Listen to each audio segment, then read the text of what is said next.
Welcome everyone. It's Aaron James here, and thank you for tuning back in to another episode of AJ's Guide to Awesomeness and Beyond. Today is July 25, 2023 as of the recording of this, and today's adventure will bring me later on to the filming locations of the 1986 Filipino movie Batang Quiapo, starring Fernando Po Jr., Maricel Soriano, Res Cortez, Anita Linda, among others. Not to be confused with the ongoing Batang Quiapo TV series starring Coco Martin, Gobby Po, who is the daughter of Fernando Po Jr. So it's just quite fitting that she's in that series. But I'm not focusing on that. I'm focusing on the movie, the 1986 film directed by Pablo Santiago, distributed by Regal Films, Regal Entertainment. Sorry, I almost mentioned Viva. I got confused a bit. I did my research. I will provide some screen grabs from my phone to match the location later on. And I'm quite excited to do this project. I've studied the film, and I think I can locate some of the shooting locations around the Quiapo area nearby. Now, I'm not gonna cover all, but almost most of them. So I'm gonna make the commute from Marikina to Quiapo. So go ahead and grab your curiosity paddles as you embark with me in another ocean of adventure.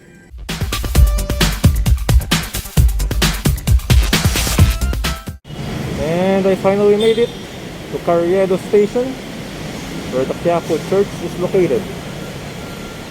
I'm heading down. Finally made it here to the Quiapo Church. This is where the opening sequence took place with the opening credits. This is the screenshot.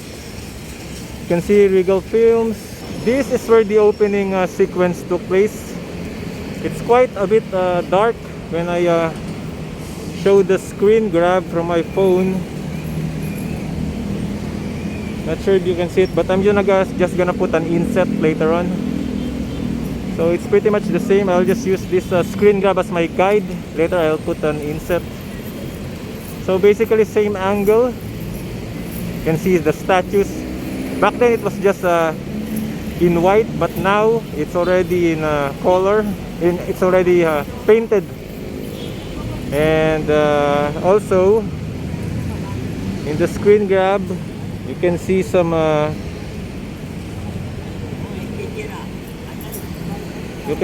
vendors as well, but now there aren't any. And yeah, Nazareno 2023. There's a Jollibee behind.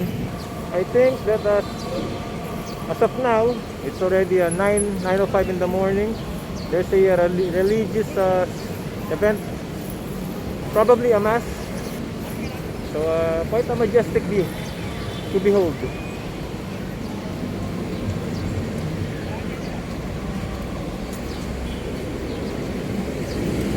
Basilica ng Nazareno, the opening sequence of the 1986 film Batang Quiapo. The opening scene of the movie focuses on different angles of the church, showing the vendors and the daily activities. So right there in the movie you can see there's a car and then people walking around. There's a balloon. That would have been this angle. See? Amazing. It's like I am in the movie. Okay, I finally found the next location. Also part of the intro. The PS Bank lane. Here's the screenshot. You can see there it's that's the PS Bank building from the film, and that is PS Bank at present. A lot has changed already. Its surroundings. There's no more Mr. Donut. It's just PS Bank and then Luminark. This is the street where this was shot. Amazing. PS Bank is still around. Philippine Savings Bank. For my next location, I was able to talk to a kind local who's working around here, around Quiapo for quite a long time already, for decades. And he told me quite a lot about the 1986 film. And I think this hotel where Anita Linda enters, Aling Iska in the movie, her name. So in the film, Anita Linda enters this hotel quite frequently to get some letters from her son. Because hotel in the movie is probably this one, City State Hotel. It's the only hotel here near Quiapo Church. This is probably where she entered, where they shot this sequence. But it already changed drastically, significantly these days compared to how it is in the film. Well, obviously I cannot enter inside, so I can just show the exterior of City State Hotel. But that is probably where they shot this one, City State Hotel. Okay, so take this with a grain of salt. But in this, I'm trying to locate this filming location where Maricel Soriano fakes her epilepsy in order to distract the people around her, and while her friend Tick Boy, played by Res Cortez, victimizes the people watching Maria in her fake medical condition. So I think this scene, there's a PS Bank. Yep, there's a PS Bank behind the old PS Bank building, which is this one. That is the old head office of PS Bank. It kind of matches it a bit, so probably she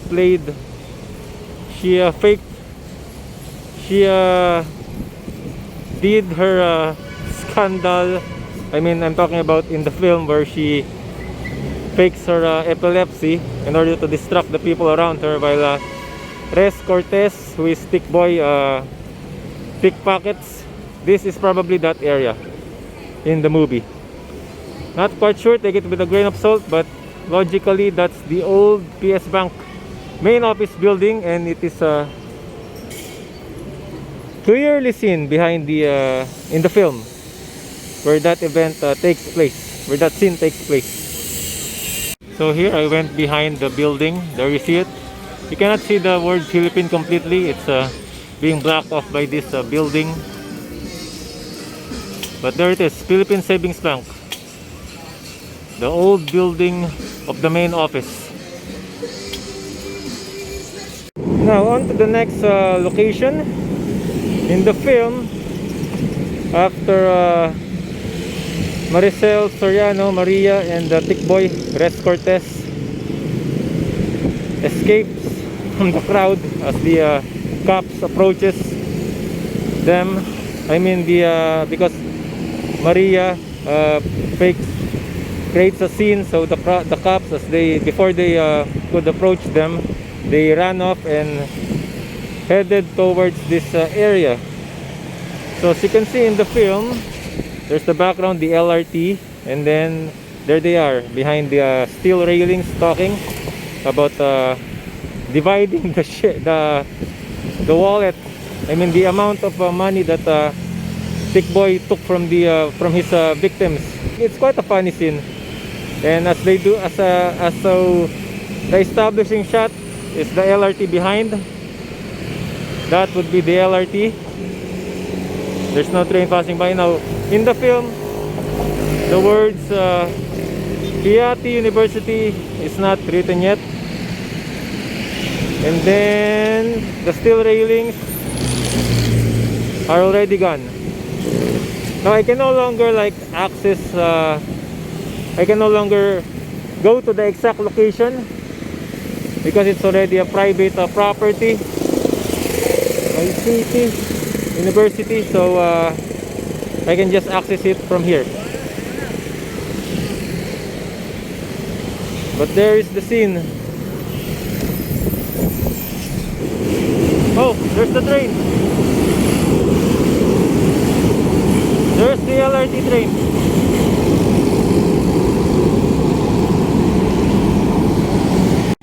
See, this is what I'm talking about. In order to get to the exact location where Tikboy and Mary, well, Tikboy calls Maria Mary, her nickname in the film, you need to pass by this gate. But obviously, it's not accessible to the public. Then you go past this tree to the next, to the shooting location. Now to the next location. It took place inside an active mall back in the 80s called Plaza Fair. Plaza Fair establishment. It's no longer active for quite a long time. Back in the 90s. You can see Plaza Fair. It's already a dead mall. But this place where Maria and Tikboy plays one of their schemes again in order to get some brand new items from the mall. But they failed drastically, and then they were chased again by the cops, authorities. It was filmed inside this establishment, no longer active. Okay, after that, like a far out shot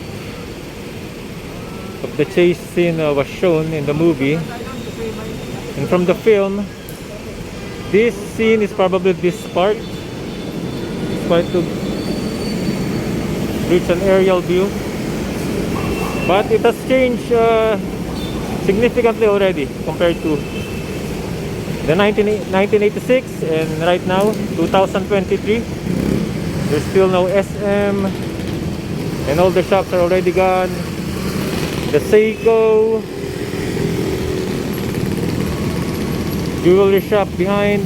But the one thing that gives us away is, if you look closely, the department store Mini Mart, you can see that this bar that holds the signage back in 1986 is still actually here. That bar is this bar in the movie. Amazing. I was able to locate it, and right now it's already Tesla. Lots has changed compared to the buildings back in the film. No longer in existence, but this railing, this iron bar, gave it away. Amazing. And that's gonna do it for today. I'm glad I was able to cover majority of the introduction of the movie, the 1986 film Batang Quiapo. I'm glad I was able to visit some of the filming locations. Not all.